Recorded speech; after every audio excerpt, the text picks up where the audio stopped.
여러분 안녕하십니까? 이런 제목으로 함께 하나님 말씀을 나눕니다. 오늘이 성탄절 전까지 이제 예수님이 다시 오심을 기다리는 대강절, 대림절 절기입니다. 주님의 오심에 대해서는 막연한 것이 아닙니다. 구체적으로 우리 가운데 확실히 오셨어요. 첫 번째 오심은 세상을 구원하시기 위해서 아기 예수님으로 이 땅에 오셨고, 이제 다시 오실 예수님은 이 땅을 심판하러 재림의 주로 다시 우리 가운데 오실 것입니다. 그러므로 성탄절에 오실 예수님과 다시 오실 예수님의 그 만남을 위해서 우리는 늘 깨어서 신앙생활해야 되고, 또 회개하며 우리 주님을 따라가는 주의 자녀들이 되어야 될 줄 믿습니다. 2020년을 돌아보면 참 코로나 환경 때문에 겪게 되는 그 삶이 하나님 안에서 누리는 평강을 또 빼앗아가 버렸어요. 개인의 영적인 삶뿐만 아니라 교회 공동체 전체가 하나님의 은혜 안에서 누리는 기쁨과 감사와 평강이 사라진 겁니다. 올해 한 해처럼 사역이 아프고 안타깝고 어려운 때는 없었어요. 성도들 때문에 힘들었거나 목회 자체가 힘든 것이 아니었습니다. 기존 성도들과 새가족들이 교회에 나오지 못하는 것, 또 하나님의 은혜를 더 깊이 체험해서 나눌 수 없다는 그런 것들을 생각하면 마음이 아프고 안타깝고 힘들었어요. 또 성도들 간의 만남이 없고 그 주님 안에서의 그 아름다운 만남이 없음에도 더 안타까움을 말할 수 없습니다. 그러나 주님께서 제자들에게 반복하시면서 너희에게 평강이 있을지어다 하신 말씀에 또한 힘을 얻게 돼요. 유대인들은 그들을 만났을 때마다 샬롬이라고 인사를 하죠. 샬롬, 평안하십니까? 이렇게 인사를 해요. 이 인사법은 유대인이나 우리나라나 별 다를 바가 없어요. 유대 민족이나 우리 민족, 외세의 침입에 의해서 오랜 고난과 시련을 당했기 때문에 같은 역사적 배경을 갖고 있습니다. 우리 민족도 약소 민족의 한계를 지니고 있기 때문에 바로 평안을 기다리고 소망할 수밖에 없어요. 그래서 서로 만나면 안녕하십니까? 평안하십니까? 인사를 주고받는 거예요. 이 평안은 예수님이 우리 가운데 더 주시기를 원했던 거죠. 예수님이 세상을 떠나시기 전 제자들과 마가다락방에서 만찬을 하신 가운데 그 말씀을 하셨어요. 요한복음 16장 33절을 보면 이것을 너희에게 이름은 너희로 내 안에서 평안을 누리게 하려 함이니라. 세상에서 너희가 환난을 당하나 담대하라. 내가 세상을 이겨노라. 주님이 강조하신 환난, 이 평안은요, 환난이 없는 평안이 아닙니다. 환난이 있어요. 그러나 그 환난 속에서도 평안을 약속하고 계시는 겁니다. 우리는 예수를 믿으면서 만사가 형통하지도 않고 아픔도 있고 눈물도 있습니다.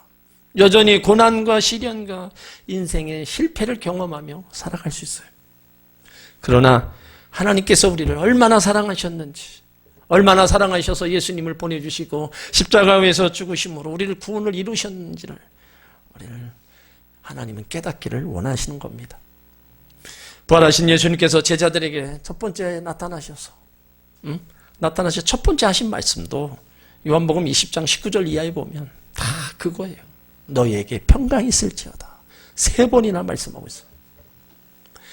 코로나로 인하여 불평과 염려 가운데 우리가 생활하고 있지만 이제 대강절을 우리가 맞이하면서 주님이 주시는 참된 평안함이 여러분 가운데 임하기를 주의 이름으로 축원합니다.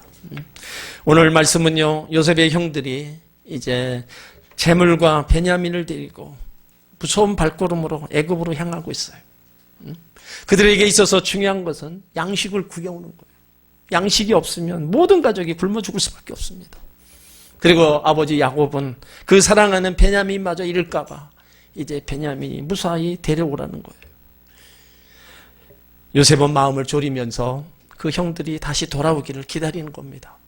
많은 시간이 지났는데도 형들이 오지 않아요. 먼저 왔다가 갇혔던 그 형 시몬이 감옥에 갇혀 있어요. 그를 생각하면 또 마음이 아픕니다. 많은 시간이 지나서 형들이 돌아왔다는 소식이 들어요. 그래서 요셉의 청지기는 11명의 형제들을 데리고 바로 요셉의 총리 궁궐로 들어갑니다. 형들은 무슨 일인지 알 수 없어서 두려움에 떨기 시작해요. 요셉은 형들에게 친절과 은혜를 베풀기를 원하는데 그들의 마음에는 평안함이 없었습니다. 요셉의 형제들은 애굽 총리에 들어가서 요셉 앞에 이제 섭니다. 16절에 보면 요셉은 베냐민이 함께 있음을 보고 총직에게 이야기합니다. 이 사람들을 집으로 인도해 드리고 짐승을 잡고 준비하라. 이 사람들이 오정에 나와 함께 먹을 것이니라.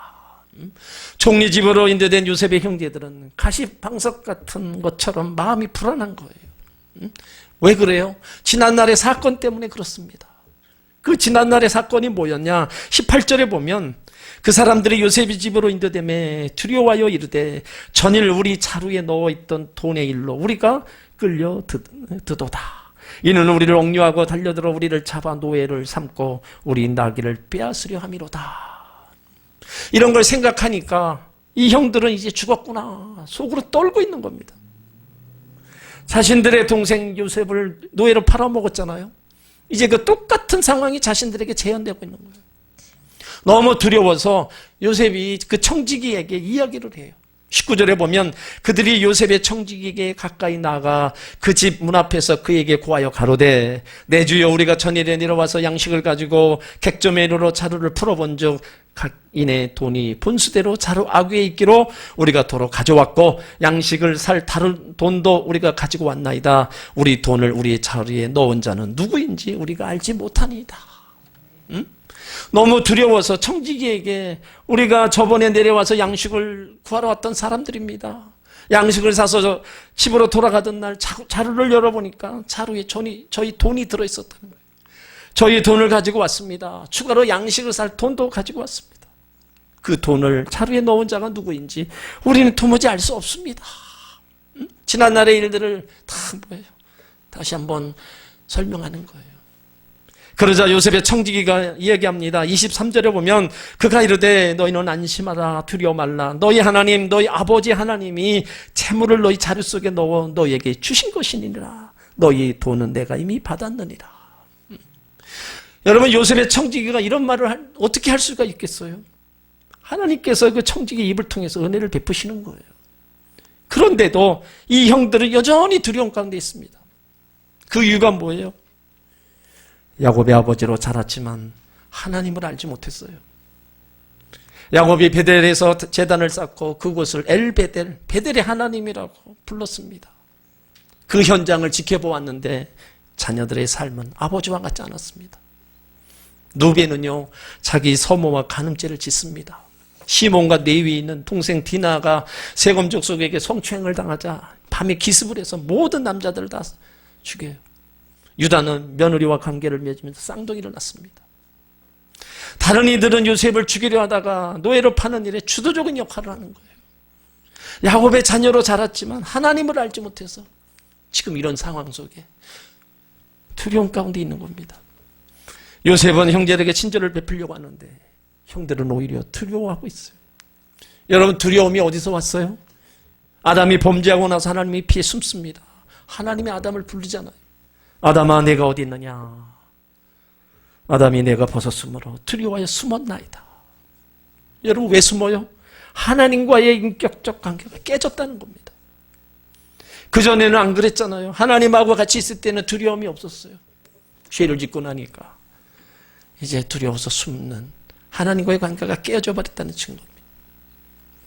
성경이 말한 죄는 뭐예요? 많은 사람들이 보편적으로 죄에 대한 오해는 하라와 하지 말라를 어기는 것을 죄라고 생각합니다. 물론 그것도 죄에 해당됩니다. 하지만 그것보다도 우리가 또 생각해야 될 게 있어요. 교회 잘 출석하고 술, 담배 안 하고 성도로서 특별한 나쁜 행동을 하지 않으면 문제없다고 생각합니다. 여러분 이건 죄에 대한 심각한 오해입니다. 이런 수준에서 죄를 이해하는 것은 하나님을 안다고 말할 수 없어요. 죄는요 하나님의 선하심을 믿지 않는 겁니다.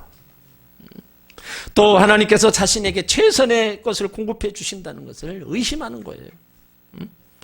여러분 반드시 기억해야 될 것이 있어요. 인류는요 마귀가 하와에게 심어놓은 하나님에 대한 왜곡된 신앙, 하나님에 대한 근본적인 오해로 인해서 지금까지 고통을 당하고 있다는 거예요. 그 결과 하나님을 바로 알지 못하는 겁니다. 하나님을 신뢰하지도 않고 하나님께 나가지도 않고 하나님을 대적하게 되는 거예요. 이것이 인류가 가진 모든 고통의 원인이 되는 겁니다. 신실하신 하나님에 대한 신뢰의 결핍, 상실, 왜곡에 하나님과의 관계가 깨어지는 거예요.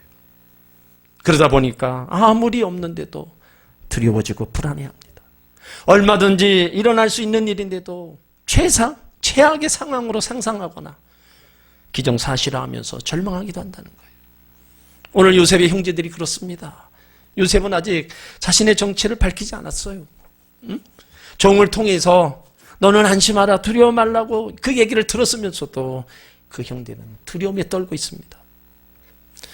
여러분, 우리 삶의 현장에서 수많은 환경적 어려움과 고난이 있어요. 때로는 두려움을 느낄 수 있고 미래에 대한 불안을 느낄 수도 있습니다. 그러나 하나님이 우리 가운데 주신 마음은요, 두려운 마음이 아닙니다. 하나님이 우리 가운데 주신 마음은 평강이지 두려워하는 마음이 아니라는 거예요. 디모데후서 1장 7절에 보면 하나님이 우리 가운데 주신 것은 두려워하는 마음이 아니요 오직 능력과 사랑과 절제의 마음이다. 바울이 사랑하는 디모데에게 복음을 전하는 데는 분명히 두려움이 있을 것이라고 했어요. 그 두려움이 믿음의 진보와 신앙의 성숙을 방해하지만 하나님은 우리에게 성령의 능력과 끊임없는 사랑과 절제하는 마음을 주셨다고 말씀하고 있어요. 그러므로 우리 마음 가운데 여러 가지 찾아오는 이 두려움을 우리가 어떻게 극복하겠어요? 주님이 아니고서는 우리는 극복할 수 없는 겁니다. 여러분, 나에게 있어서 하나님은 누구십니까? 나에게서 멀리 계신 하나님입니까? 아니면 지금도 내 속에 함께 구하시는 하나님입니까? 그 하나님이 과연 내 믿음의 근거로 삼고 내가 따라가고 있습니까? 우리는 한번 생각해 봐야 돼요. 2000년 기독교 역사에 탁월한 신학자 가운데 한 사람, 오거스틴. 그는요, 천재적 지성을 가진 대단한 사람이었어요. 근데 그렇게 되기까지는 고대 종교 만유기에 빠져 있었고 삶이 방탕합니다. 그 어머니의 눈물의 기도로 이제 주님께 돌아오잖아요. 그가 돌아와서 참회록이라는 책을 썼는데 그 내용에 한 부분이 이게 있어요.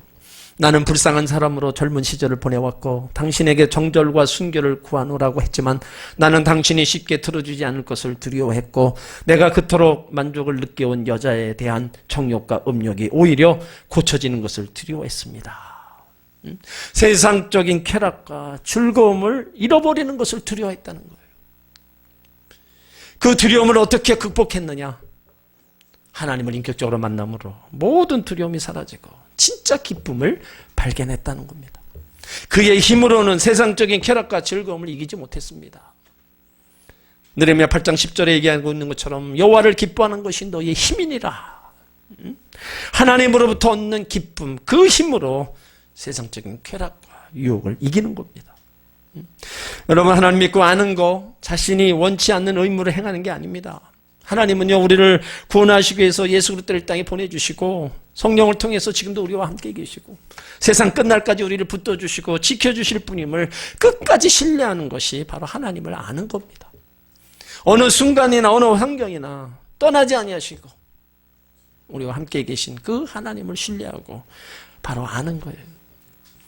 오늘 요셉의 형제들은요, 얼마나 요셉이 친절을 베풀려고 하는데 형들은 전혀 그것이 아니에요. 오히려 두려움에 떨고 있어요. 왜 떨었습니까? 요셉의 형들이 요셉이 총리인 걸 모르니까 죽이지는 않을까 두려움에 잡히는 거예요. 여러분, 우리가 하나님을 바로 알면 모든 두려움에서 우리 이길 수 있습니다. 내가 믿는 하나님, 내가 섬기는 하나님이 어떤 하나님인가를 분명히 알면 절대로 어떤 순간에서 두려워할 수가 없는 거예요. 이사야 41장 10절에 보면 두려워 말라 내가 너와 함께함이니라 놀라지 말라 나는 네 하나님이 됨이니라 내가 너를 굳세게 하리라 참으로 너를 도와주리라 참으로 나의 의로운 손으로 너를 붙들리라. 세상에서 너희가 환난을 당하나 담대하라 내가 세상을 이겨노라. 여러분, 왜 이깁니까? 하나님이 함께 하셔서 이기게 하시는 거예요. 그러므로 항상 하나님 먼저의 생활이 우리 가운데 절실하게 필요한 겁니다. 요셉이 어려움을 만날 때 하나님과 함께해서 그를 형통케 하셨어요. 그렇다면 우리도 하나님 먼저의 생활로 하나님과 함께하면 하나님이 함께 하시면 형통하게 되는 것을 믿으시길 바랍니다. 이제 형들은 예물을 준비해서 총리가 기다리고 있어요. 자, 26절에 보세요. 요셉이 집으로 돌아오며 그들은 예물을 드리고 땅에 엎드려 절을 해요. 이 모습이요, 수년 전에 요셉이 꿈꾸었던 그 꿈이 성취되는 순간입니다. 요셉이 꿈을 꿨잖아요. 11 곡식당과 10별이 자기한테 절하는 그 꿈을 꾸고, 그 꿈이 이루어진 바로 그 순간이에요. 요셉이 그들에게 안부를 묻습니다. 27절에 보면 요셉이 그들의 안부를 물으며 가로되 너희 아버지 너희가 말하던 그 노인이 안녕하시냐? 지금까지 생존하느냐? 28절 그들이 대답하되 주의 종 우리 아비가 평안하고 지금까지 생존하이니라 하고 머리 숙여 절하더라. 그런데 그때 어렸을 때 헤어졌던 베냐민이 요셉의 눈에 들어옵니다. 29절에 요셉의 눈을 들어 자기 어머니 아들 자기 동생 베냐민을 보고 가로되 너희가 내게 말하던 너희 작은 동생이냐. 그런데 이 베냐민을 보고 견딜 수가 없는 거예요. 30절에 보면 요셉이 아우로 인하여 마음이 타는 듯함으로 급히 울 곳을 찾아 안방으로 들어가 울었다. 베냐민과 그 형제들을 볼 때 복받치는 눈물을 참을 수가 없어서 금방 방으로 들어가서 통곡합니다. 요셉은요, 눈물이 많았던 사람입니다. 창세기 37장부터 40장까지 보면 요셉이 우는 장면이 7번이나 나와요. 지난날의 아픔, 고통에 대한 눈물이기도 하지만 인간적인 정을 갖고 있는 사람인 겁니다. 31절에 보면 다시 얼굴을 씻고 나와서 그 정을 억제하고 음식을 차리라고 합니다. 그런데 33절에 보니까 요셉은 형들이 나이 순서대로 자리에 앉혀요. 이 모습을 형들은 보고 깜짝 놀라는 거예요. 어떻게 알고 제일 순서대로 자리에 앉히는가? 누벤, 시몬, 레위, 유다 11명 처음부터 막내까지 차례로 쭉 앉아. 보고 너무 놀라는 거예요. 근데 그 놀람과 함께 그들에게는 불안과 두려움이 더 찾아오는 겁니다. 요셉은 계속해서 형제를 사랑하여 애정을 쏟아놓습니다. 그런데 형들은 요셉의 사랑과 용서를 알지 못하고 두려워하는 거예요. 이 모습을 요셉이 봤을 때 어떤 마음이 들었었겠어요? 아마 요셉의 마음이 무너져 내리는 것 같았을 겁니다. 여러분, 우리가 용서하는 사랑을 베풀기 위해서는요, 먼저 하나님의 용서가 나에게 있어야 된다는 걸 경험해야 된다는 겁니다. 요셉은요, 아버지의 사랑을 독차지했기 때문에 한때는 형들의 가슴에 아픔을 줬던 사람이에요. 그런데 요셉은 지금 하나님의 사랑과 용서를 경험했어요. 그 아들 므낫세를 낳았을 때 하나님이 내게 모든 고난과 내 아버지의 집의 일들을 잃어버리게 하셨다. 그 아들을 낳고 그 모든 고난, 집에서 있었던 것을 다 하나님이 있게 만들어 주셨다는 거예요. 그러니까 하나님이 있게 해주시니까 본인도 이제 어떻게 해요? 용서받았고 이제 그 용서를 그 형제들에게 베풀 수 있는 겁니다. 이게 하나님의 은혜라는 거예요. 여러분, 누가 용서할 수 있겠어요? 치유받은 자가 용서할 수 있는 겁니다. 이것이 바로 십자가의 정신이에요. 예수님도 십자가에 지실 때 유대인들이 침 뱉고 옷을 벗기고 조롱합니다. 내가 만약 하나님의 아들이면 자기를 구원하고 십자가에서 내려오라. 그때 주님은 누가복음 23장 34절을 보면 이에 예수께서 이르시되 아버지여 저들을 사하여 주옵소서. 자기들이 하는 일을 알지 못함이니이다. 십자가상에서 용서를 선포하십니다. 어떻게 그렇게 하실 수 있어요? 인류의 모든 죄를 담당하시는 치유자이시기 때문에 그렇게 선포할 수 있는 겁니다. 우리가 어떻게 평안을 누릴 수 있습니까? 어떻게 하나님의 거룩을 닮아갈 수 있어요? 우리 안에 용서가 있을 때라는 겁니다. 하나님께서 죄와 허물로 죽었던 우리를 용서해 주시고 다시 살리신 것처럼 용서하는 삶을 사는 겁니다. 그때 우리 영혼 깊숙한 곳에 평강이 넘쳐나는 겁니다.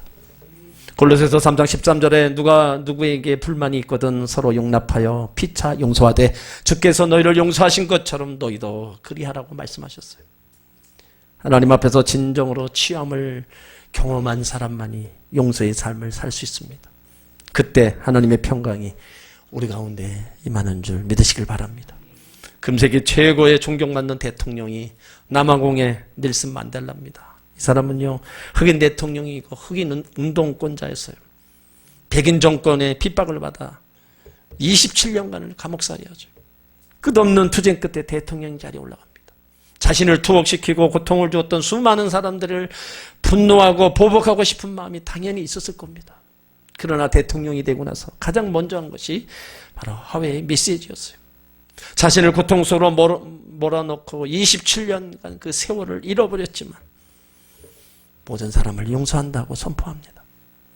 감옥 속에서 고생했던 고난, 시련, 고통을 그가 묵상했다면 결코 용서할 수 없었을 겁니다.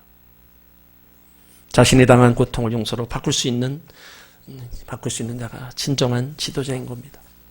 진짜 치유받은 사람은 모든 것을 용서할 수 있습니다. 상처 많은 사람일수록 다른 사람에게 많은 상처를 줍니다. 이건 교회 공동체 속에서도 다르지 않아요. 하지만 진짜 예수 그리스도의 십자가의 사랑으로 나 같은 죄인도 치유받았다, 구원받았다는 확신과 믿음이 있으면 상처를 줄 수가 없습니다. 도리어 그들에게 용기를 주고 격려해주고 위로해주고 도와주게 되는 겁니다. 오늘 요셉은 삶 속에 눈물이 있었어요. 아픔과 상처도 있었습니다. 그럴 때마다 하나님이 외면하시는 것 같았어요. 그렇지만 때가 되었을 때 하나님은 그를 높이시고 형제들을 만나 용서하게 하시고 기근과 환난에서 건지신 거예요. 미국의 류랄프 교회 릭 목사님이 저서에 이런 내용이 있습니다. 누군가를 용서하기로 결정할 때 당신은 성장하기 시작한다. 용서가 들어설 자리를 낼 때 하나님의 임재가 그곳에 몰려든다.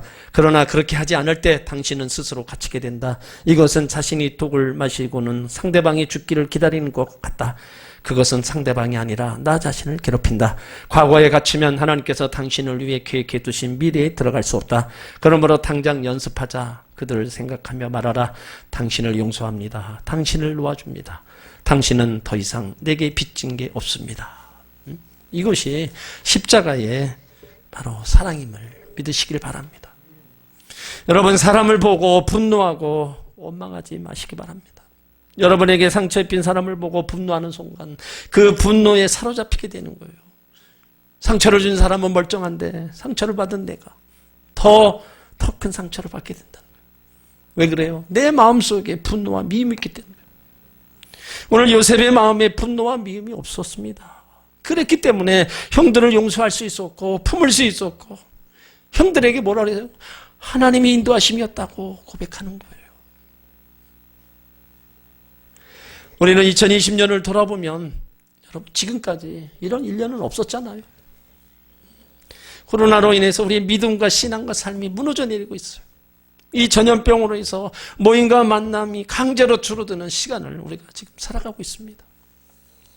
푸르던 나뭇잎 어느덧 떨어져 땅에 낙엽 뒹굴고 가지는 앙상을 무언가 해보려고 했는데 손에 잡히는 것이라고는 어쩌보면 바람뿐인 것밖에 없는 2020년. 지금까지 이런 1년은 없었어요. 그래서 하나님께서 이 2020년 한 해를 빼주셨으면 좋겠다. 그냥 없었으면 내년에 다시 그냥 2020년 한 해를 새롭게 시작했으면 좋겠다는 그런 마음이 들어요. 모두가 큰 환난과 아픔과 눈물이 있고 경제적, 육체적으로 정말 힘든 시간을 보내는 분들이 많습니다. 모든 삶의 영역에서 어려움을 호소해요. 선교 현장이나 교회도 마찬가지입니다. 그렇다고 절망하고 있어야 되느냐? 그건 아니에요. 우리 삶의 뜻대로 되지 않는 시간을 당하게 될 때 슬퍼하고 우울하면 우리는요 더 괴롭고 어두운 늪으로 빠져가게 될 겁니다. 힘든 지난 시간들을 정녕 아름다웠던 시간이었다 고백할 수 있으려면 지금의 이 순간들을 어떻게 해요? 순간순간 잘 참고 견뎌야 됩니다. 특히 우리 마음이 감정의 늪에 빠지지 않도록 조심해야 된다는 거예요. 모두 내 잘못이다. 나 때문에 잘못된 거다. 이런 자책감의 감정, 죄책감의 감정. 나는 잘하는 게 없다. 나는 못났다. 이런 열등감의 감정. 그 사람 때문에, 그 일 때문에 내가 이렇게 됐다. 이런 복수심의 감정. 이렇다고 뭐가 달라져 해봤자 소용없다. 이런 허무함의 감정. 나는 끝장이다. 앞으로 어쩌지. 나를 도와주지 않는다. 이런 두려움의 감정, 절망의 감정이 내 마음을 짓누를 때마다 우리는 항상 하나님을 찾아야 될 줄 믿습니다. 요셉이요 고난당할 때마다 여러 감정이 빠지지 않았습니다. 형들 때문에 그랬다 그렇게 얘기하지 않았어요. 그때마다 하나님을 찾았어요. 요셉에게 항상 따라다니는 수시고 여호와께서 요셉과 함께 하셨더라. 그의 범사에 형통케 하셨더라. 요셉에게 늘 따라다니는 수식어입니다. 하나님께서 요셉과 함께 하지 않았다면 요셉이 어떻게 총리가 돼요? 어떻게 형제들을 만나 용서할 수 있습니까? 다 여러 가지 감정을 짓누르고 하나님을 찾았기 때문에 거기에서 위로를 얻고 평강을 얻어서 일어설 수 있었던 겁니다. 그러므로 여러 가지 감정이 나를 누르고 아프게 할 때 나를 사랑해서 나를 구원하시려고 내 대신 죽어주신 십자가 앞에 주님 앞에 나와야 합니다. 실패한 것 같고 절망하는 나의 손을 예수님 손 못자국 난 손으로 어루만져 주시며 말씀하시죠. 내가 너의 마음을 안다. 내가 너와 함께하여 너를 도와준다. 내가 너의 두 발을 인도해 주리라. 우리가 어디 가서 위로를 얻고 어디 가서 힘을 얻을 수가 있겠어요? 바로 주님 앞에서만 위로를 얻고 우리가 힘을 얻을 수 있는 거예요. 여러분에게 눈물이 있습니까? 아픔이 있습니까? 왜 하나님이 내 기도를 들어주지 않느냐고. 왜 남들은 잘 되는데 왜 나는 안 되냐고. 조금 도와주면 안 되냐고. 왜 하나님 침묵하십니까? 왜 하나님 외면하십니까? 그렇게 호소하는 분도 있을 겁니다. 그렇지만 그런 하나님은 아닙니다. 하나님은 내 인생 속에서 어떻게 하든지 구경하고 계시다가 헌신하고 충성하면 복 주시고 거절하면 벌 주시는 하나님이 아닙니다. 인생이 답답하고 절망의 자리는요, 우리를 하나님 곁으로 부르시는 자리입니다. 이 세상은 거짓되다. 돈을 쫓아가다 실패한다. 내가 가진 실력과 능력으로 너를 핸들링할 수는 없다. 응? 나와 함께 해야 된다. 그 고통의 시간에, 아픔의 시간에 우리를 향해 말씀하시는 거예요. 하나님께서 요셉과 함께 하지 않았다면 결코 총리가 될 수 없던 것처럼 매 순간마다 함께 하신 하나님의 은혜가 임했던 겁니다. 지금도 하나님은 끊임없는 사랑과 용서를 베푸시는데 많은 사람을 모르고 받아들이질 않고 있어요. 믿지 않는 사람은 당연하지만 믿는 사람들조차도 하나님의 사랑과 용서를 모르고 받아들이지 않고 있습니다. 저는 모든 성도님들이 하나님의 은혜와 사랑을 좀 더 많이 받았으면 좋겠어요. 그냥 지금 그곳에 머물러 있지 말고 정말 하나님의 은혜와 사랑이 얼마나 무궁무진한가를 알고 더 받아 누렸으면 좋겠어요. 하나님 때문에 즐겁고 감사가 넘치는 삶을 살아갔으면 좋겠어요. 돈을 더 많이 벌고 직장에 다니는 거 물론 중요합니다. 그런데 내 인생에서 뭐가 정말 중요한가? 정말 하나님 때문에 즐거워하고 기뻐하고 교회에 나와서 예배드리는 것만으로 기뻐하고 즐거워한다면 살아계신 하나님께서 그 백성을 그냥 두시겠냐는 거죠. 하나님께서 요셉과 함께 하셨더라. 범사에 형통케 하셨더라. 여러분, 우리가 그런 상황 속에서도 하나님이 함께 하시고 우리 삶이 달라지는 거예요.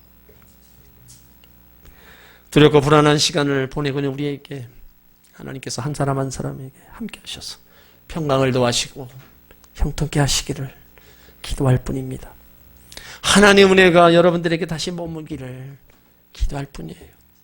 아직도 세상보다, 하나님보다 이 세상 것에 집착하고 있는 그 영혼을 불쌍히 여기시고 다시 은혜와 긍휼을 베풀어 주시기를 기도할 뿐이라는 거예요. 여러분 지금 상황에서 정말로 평안함을 누리십니까? 그 평강이 없다면 이 대강절을 맞이하면서 하나님이 주시는 그 은혜와 평강이 다시 한번 넘쳐나기를 주의 이름으로 축원합니다. 기도하겠습니다. 하나님, 오늘 요셉의 형제들을 봅니다. 두려움 속에 지냅니다. 요셉을